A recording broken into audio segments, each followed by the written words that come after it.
Aquí descansan nuestros seres queridos. Y aquí vendremos también nosotros, porque la muerte es biológicamente un fin inevitable. Todo lo que vive ha de morir.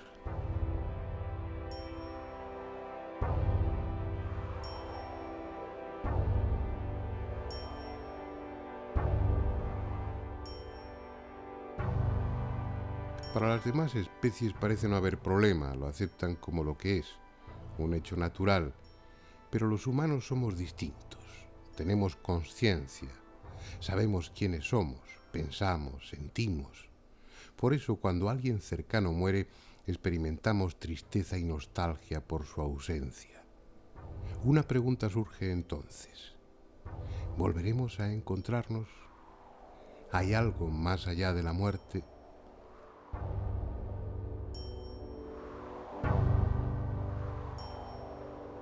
Una pregunta que en definitiva nos afecta tanto a nosotros como a los que ya se fueron, porque nosotros iremos después. Por eso el hombre ha sentido desde siempre la llamada de lo trascendente. Por necesidad, para mitigar la angustia, el miedo a dejar de ser, o porque ha tenido experiencias que le han hecho entrever ese otro mundo. Experiencias iguales a las que ahora muchos tienen. Sueños, estados de casi muerte, trances, proyecciones fuera del cuerpo. Sea por una u otra razón, o por ambas, los humanos llevamos milenios intentando comunicarnos con los muertos. No solo para tener una prueba de que después de la muerte se continúa existiendo, sino también para saber cómo es ese otro mundo que presuntamente nos aguarda. No es pues un tema nuevo. Sin embargo, en la historia reciente suele decirse que el espiritismo, la comunicación con los muertos, nació en marzo de 1848 en una casa de Hydesville, en el estado de Nueva York, cuando las hermanas Foss, entonces unas niñas, comenzaron a recibir mensajes mediante raps, golpes secos en los muebles y en las paredes, de un buhonero asesinado en aquella casa años antes. Y aunque los contactos con el otro mundo sean mucho más antiguos, ese hecho puede bien servir de referencia, porque a partir de él, la comunicación con los espíritus se convirtió en una práctica habitual en los salones de América y de Europa.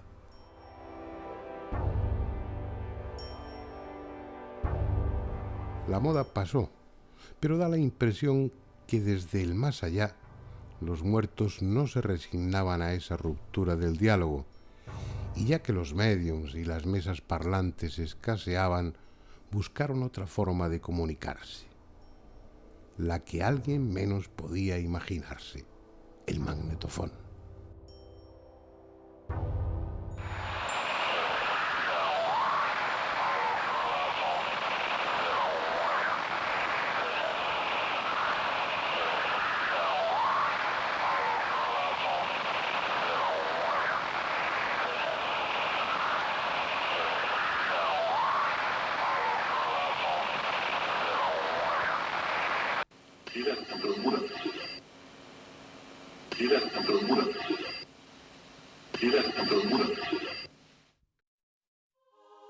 Fue el 12 de junio de 1959.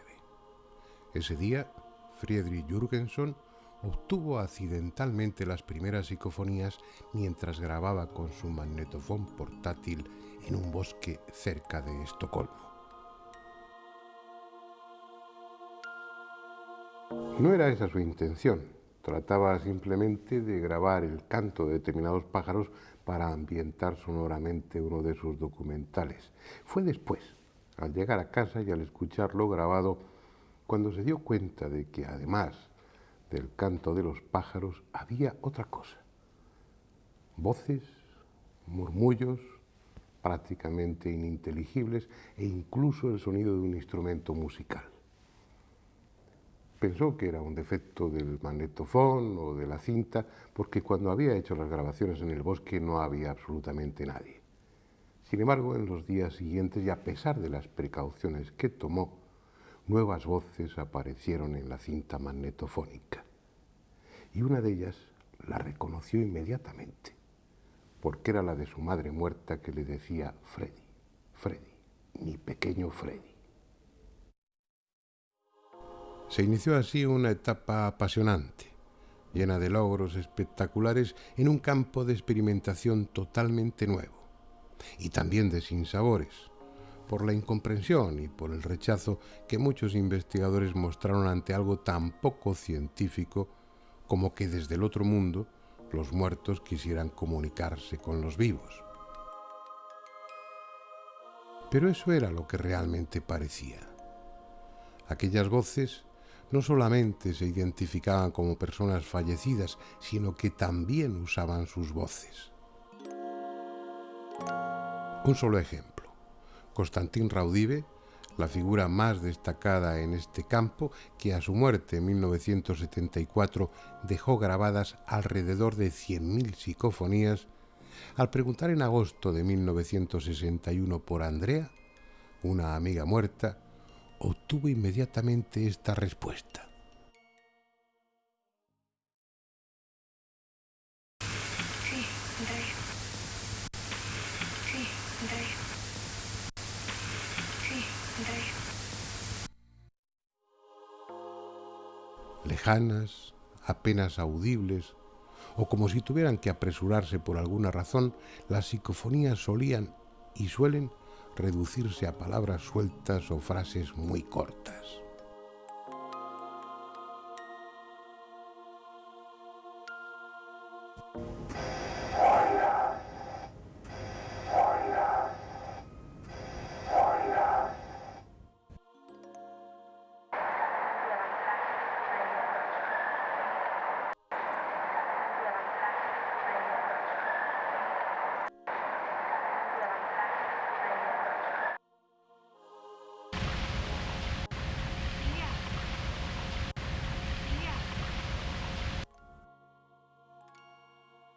Pero no siempre es así.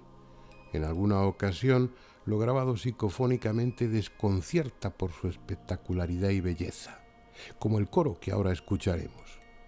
Voces armoniosas cantando presuntamente desde el otro mundo, obtenidas por el investigador italiano Marcello Bacci, y que, aunque no tengan necesariamente que ver con lo religioso, recuerdan los cantos litúrgicos.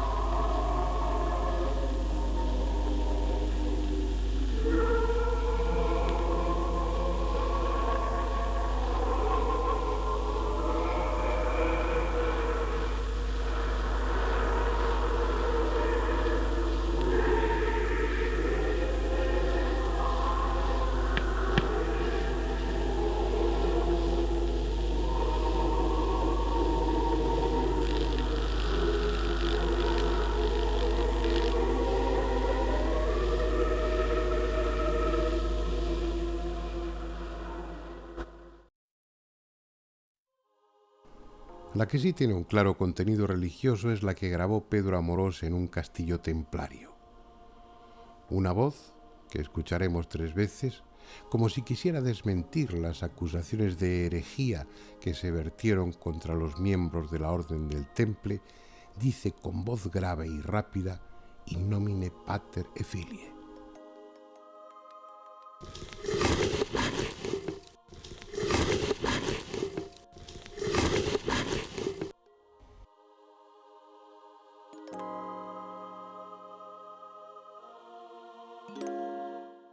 En teoría, cualquier sitio es bueno para grabar psicofonías.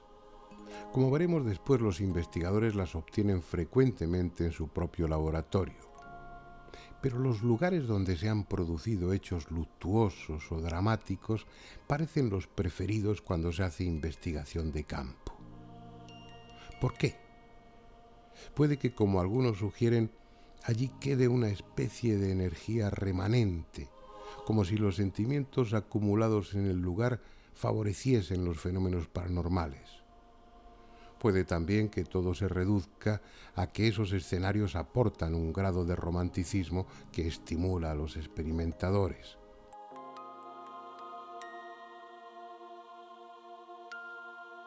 Sea por una u otra razón, los cazadores de psicofonías acuden a lugares como este, en el condado de Treviño, un pueblo llamado Ochate, del que solo queda en pie la torre de su iglesia, desnuda y fantasmal. Un pueblo de trágica historia, asolado por sucesivas epidemias que acabaron con casi todos los habitantes y del que los pocos que quedaron huyeron para no volver jamás. Muchos de los que, atraídos por su siniestra fama, han pasado la noche aquí, hablan de suspiros, de pisadas a su alrededor, incluso de agresiones por manos invisibles, y también han obtenido psicofonías. Oigamos un par de ellas grabadas en el interior de la torre. La primera requiere un oído atento, pero si se fijan, distinguirán una lejana voz femenina preguntando qué hace la puerta cerrada.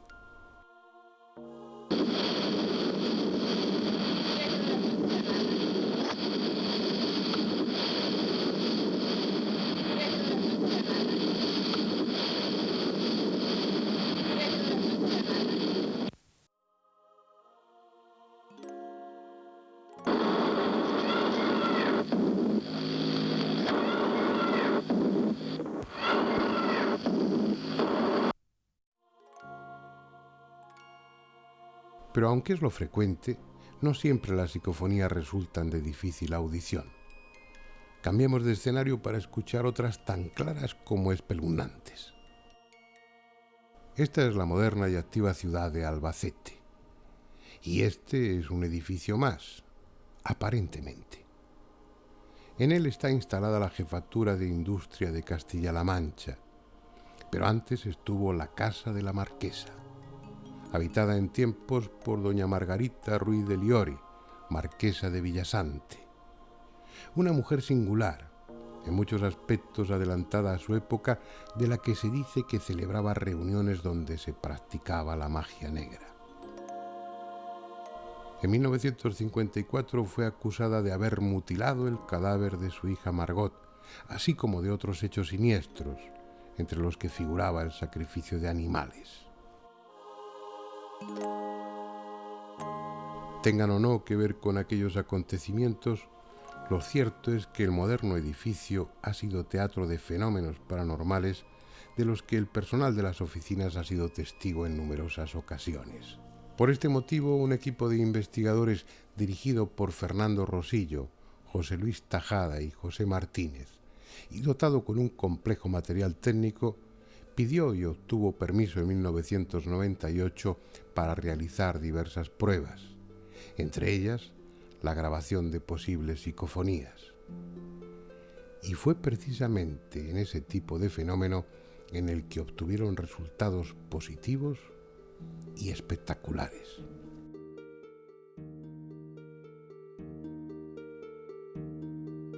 Las psicofonías que se han obtenido, una de ellas, por ejemplo, dice, es una voz de una niña de corta edad que parece indicar o parece decir mamá, frío y miedo. Es una psicofonía que después de los análisis que hemos practicado con una serie de programas que estamos utilizando, nos dan una confianza y una validez de un 100%. Otra de ellas, por ejemplo, decía, hay mucha energía, José. Esa psicofonía se obtuvo a raíz de una pregunta que hizo José Luis en un ordenador portátil que teníamos la primera noche.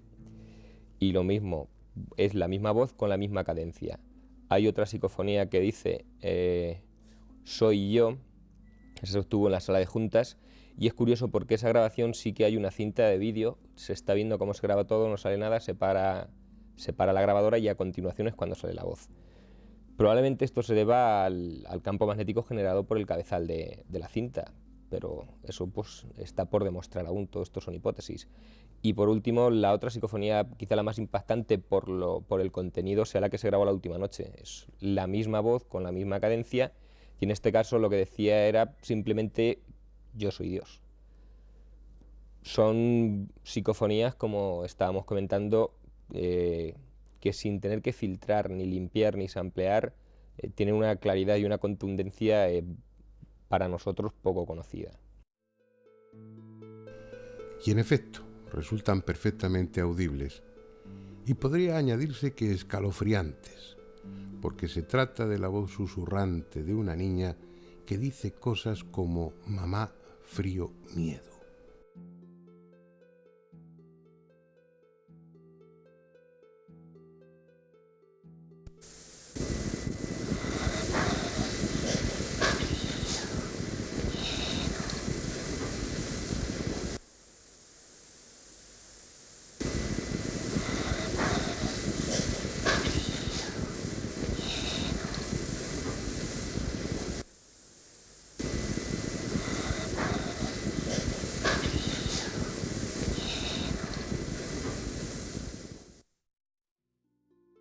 Una voz infantil venida quién sabe de dónde, que en otro de los momentos se acercó a uno de los micrófonos para decir que era ella.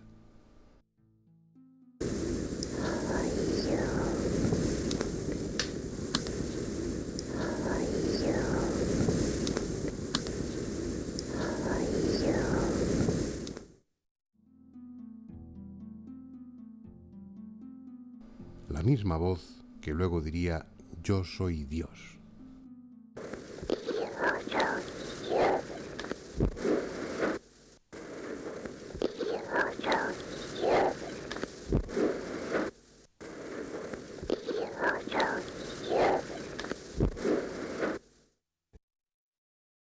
¿Qué son esas voces? ¿De dónde proceden?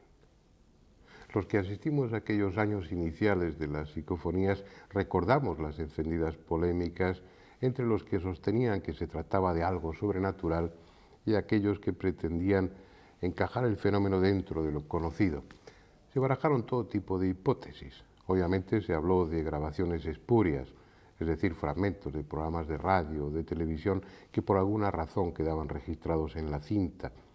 Se dijo también que podía ser un fenómeno de ventriloquía inconsciente o un fenómeno de psicocinesis, es decir, que la propia mente del investigador estuviera alterando la materia, en este caso la cinta magnetofónica, y su inconsciente fuera el que produjese las voces. Pero todas esas hipótesis no resistieron la contundencia de los hechos y quedaron en nada. Si no se trata de las voces de los muertos, como ellas mismas suelen presentarse, habrá que convenir que cuando menos se trata de voces procedentes de un nivel de la realidad diferente a este en el que estamos, de otra dimensión, de otra parte de este mundo que no es accesible a nuestros sentidos. Esa, por el momento, parece ser la única conclusión lógica. Si ante un hecho paranormal, como una parafonía de efectos físicos, o las caras de Belmez, técnicamente llamadas teleplastia, no encontramos la causa, descartado el fraude, no encontramos la causa en el nivel ontológico donde el hecho se produce, como no puede haber efecto sin causa, la causa tiene que estar en otro nivel. En cualquier caso, las psicofonías dan la impresión de ser una ventana que se abre a otro mundo. Una ventana a la que alguien se acerca para susurrar junto al micrófono o que grita desde lejos. Belmez de la Moraleda es un lugar especial. En una de sus casas vienen apareciendo desde 1971 rostros en el cemento del suelo. Figuras de tosca apariencia, impresionantes a veces y otras grotescas, que han despertado todo tipo de especulaciones, pero que en opinión de los que realmente las han estudiado, incluidos muchos investigadores prestigiosos, constituyen un genuino fenómeno paranormal, el más importante quizá en la historia de la parapsicología contemporánea. El por qué se aparecen sigue siendo un misterio, y no pocos las vinculan con lo sobrenatural, aludiendo a que esas casas se levantan sobre un viejo cementerio o al rumor de que en tiempos hubo allí un prostíbulo en el que se produjeron hechos sangrientos. En un lugar así, Aficionados y expertos no podían dejar de intentar obtener psicofonías. Y en efecto, en estos 30 años se han grabado centenares. Vamos a escuchar algunas seleccionadas entre las muchas que Pedro Amorós ha obtenido en sus viajes a la Casa de las Caras. La primera es una voz de mujer que llama a Ángela. Como el resto de las psicofonías, la escucharemos 2 o 3 veces.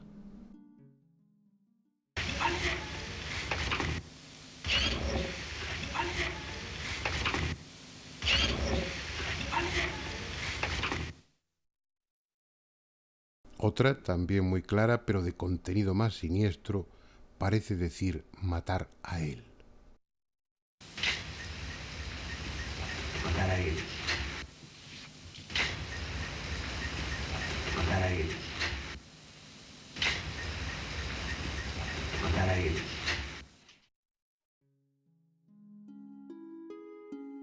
Al preguntar al investigador si había algún tipo de entidades en el lugar, se grabó una psicofonía que respondía afirmativamente diciendo almas hay.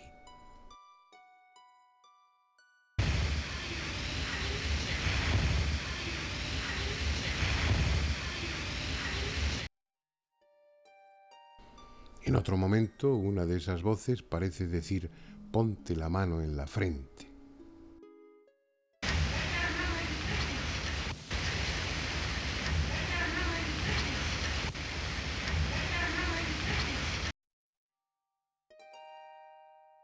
Y por último, una psicofonía que expresa su complicidad con María, puesto que al preguntar esta por qué esas entidades están en su casa, se grabó una voz de mujer que decía, es un abuso. Bueno, el por qué han venido aquí a mi casa.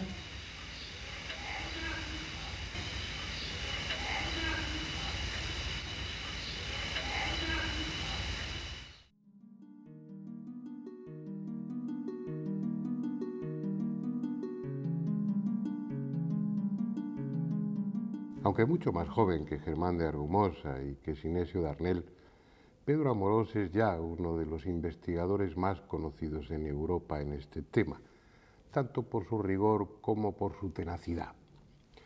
Lleva unas 40.000 psicofonías grabadas y gran parte de su experiencia la ha recogido en un libro, Psicofonías, Voces del Más Allá, donde, entre otras cosas, describe la técnica más adecuada para grabar estas voces, tanto en la investigación de campo como en el laboratorio. Así pues, bien puede ser él quien nos ilustre sobre la mejor forma de hacerlo. Pues para grabar una psicofonía, la técnica más simple que hay es un simple magnetofón de estos de reportero que utiliza normalmente la gente. Eso sí, con un micrófono conectado con un cable, ¿no?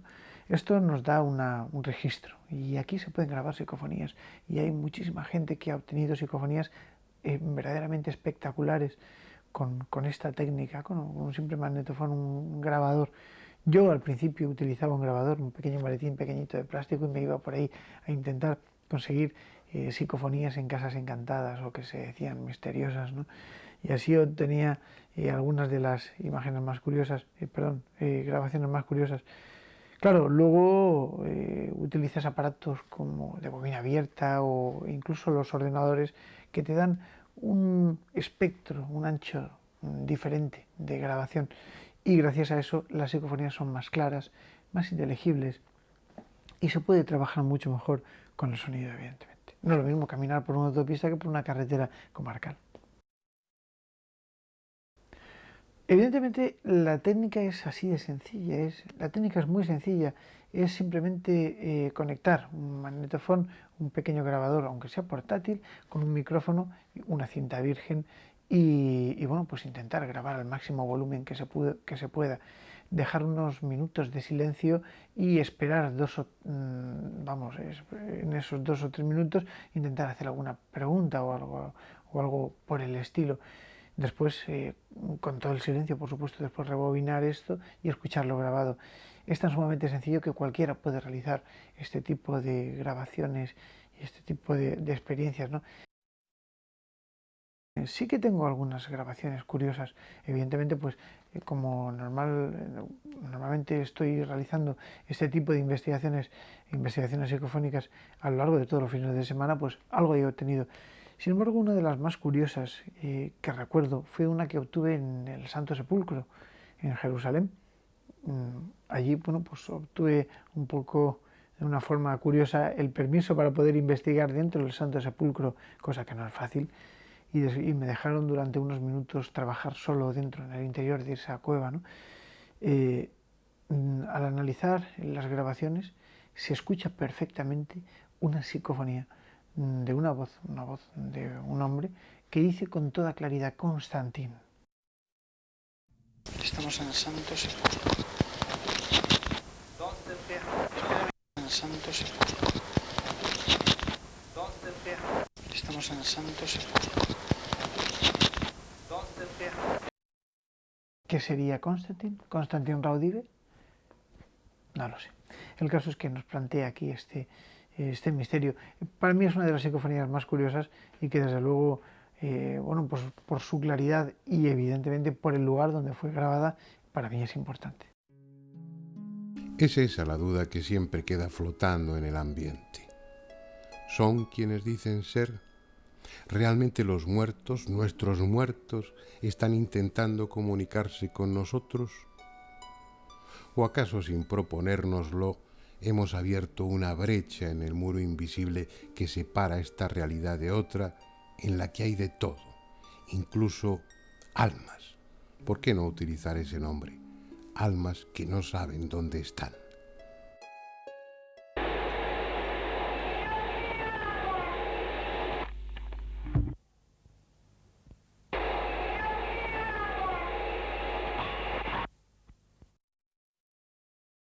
O niños perdidos, solos en un mundo de sombras que utilizan este medio para gritar su desconsuelo.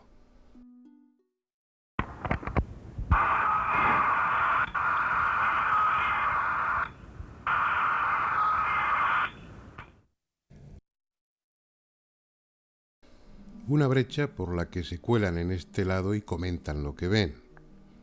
Como esta, en la que una voz, grabada en un magnetofón puesto en marcha con temporizador en el laboratorio vacío de Sinesio Darnell, deja constancia de que estuvo allí y no había nadie.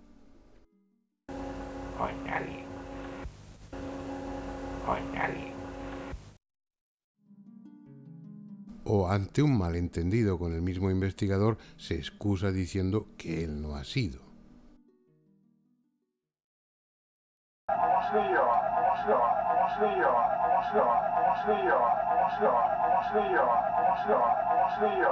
Creo que se entiende perfectamente, ¿no? Quizá ese otro mundo del que vienen las voces no esté en ningún sitio que pueda visitarse y sea un reino sin tiempo y sin espacio.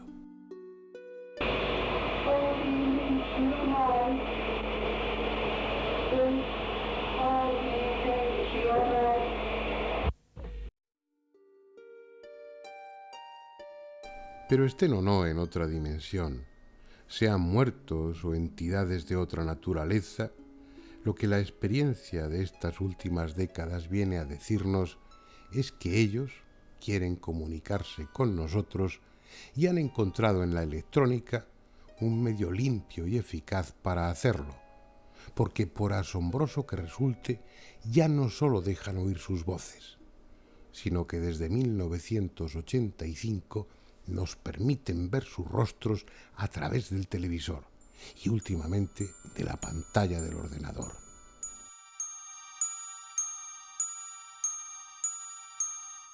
Este es el padre François Brin, durante una de sus conferencias. Sacerdote y teólogo, se ha convertido en algo así como un apóstol de la transcomunicación. Entiende que las psicofonías y ahora las psicoimágenes constituyen una fuente de esperanza, un alivio para aquellos que han perdido seres queridos o sienten el temor de que tras la muerte no haya nada. En sus charlas muestra un vídeo donde se recogen muchas de las psicoimágenes de los primeros años obtenidas por Schreiber y el llamado Grupo de Luxemburgo.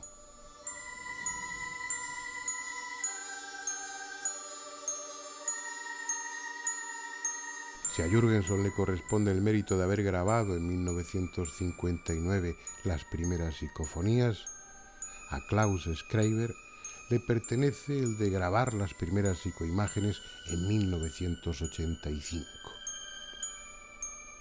Lo curioso, lo extraordinario, si hemos de ser justos en el adjetivo, es que las instrucciones para obtener esas imágenes del otro mundo se las dio su hija muerta a través de varias psicofonías.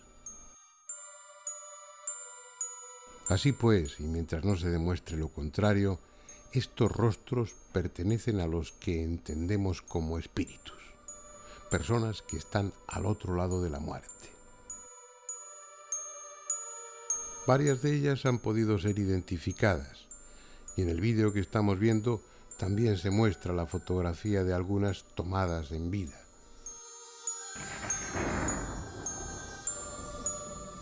Por ejemplo, esta es la imagen fantasmal, valga la expresión, de quien parece ser un religioso captada por Schreiber. Y esta es una fotografía del mismo cuando estaba vivo.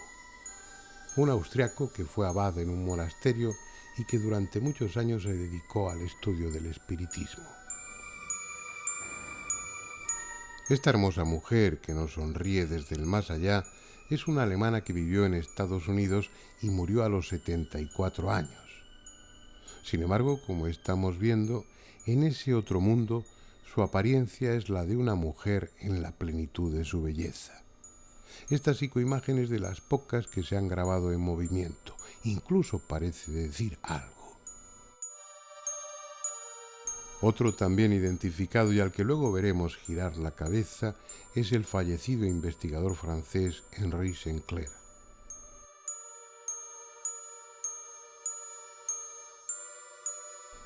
Pero siendo todo ello desconcertante, lo más insólito es que algunas de esas imágenes muestran un mundo similar a este, con objetos, mar, paisajes, animales. Carecemos de otra información que la que ellos nos proporcionan a través de las psicofonías, de la escritura automática y de otros métodos del espiritismo clásico, y es poco o demasiado subjetivo como para sacar conclusiones. En realidad no sabemos si estamos viendo ese otro mundo como auténticamente es, o como ellos, sean muertos u otra cosa, quieren que lo veamos. En todo caso, y dejando aparte los inevitables fraudes, estamos ante un fenómeno de extraordinaria importancia. La técnica nos ha proporcionado un medio que nadie había imaginado para ponernos en contacto con otro plano distinto de la realidad.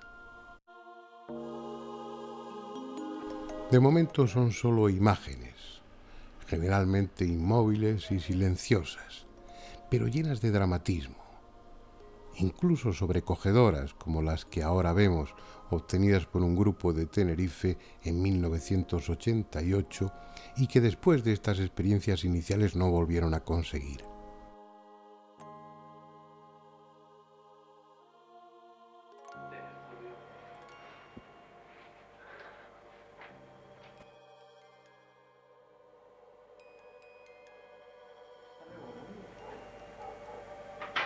Meto la línea. Y luego.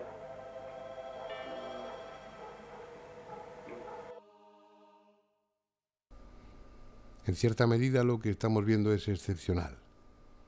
Lo habitual es que las psicoimágenes se limiten a rostros estáticos, desenfocados o deformados, en ocasiones difíciles de reconocer y que aparecen en un solo fotograma, en un solo frame del vídeo grabado.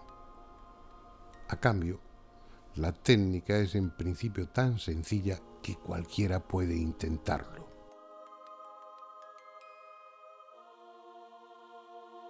Pues la psicoimagen realmente es muy sencilla de obtener, simplemente hace falta una cámara de vídeo pequeñita conectada a un monitor de televisión. Y entonces lo único que tenemos que hacer es enfocar el monitor de televisión con la propia cámara.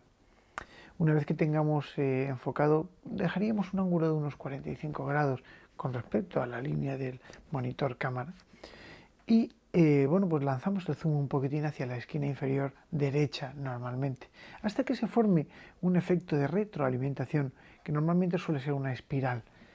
En esta espiral nada más conseguir este efecto que nosotros le llamamos retroalimentación, pues ahí lo único que hay que hacer es intentar obtener estas psicoimágenes. Es muy buena la técnica de utilizar una cámara conectada al ordenador y el ordenador que pueda registrar todo lo grabado, porque así podemos examinar sin ningún problema todos y cada uno de los fotogramas, frames que componen la grabación de estos segundos de filmación, ¿no? Y esto es muy, muy útil. Otra cosa sería utilizar el vídeo, ¿no? Que también es un sistema un poquito más arcaico, pero evidentemente bueno, pues muestra la antigua usanza del tema de las psicoimágenes. Lo que pasa es que, claro, los cabezales del vídeo peligran, ¿no? Porque 10 segundos son 240 y tantos fotogramas.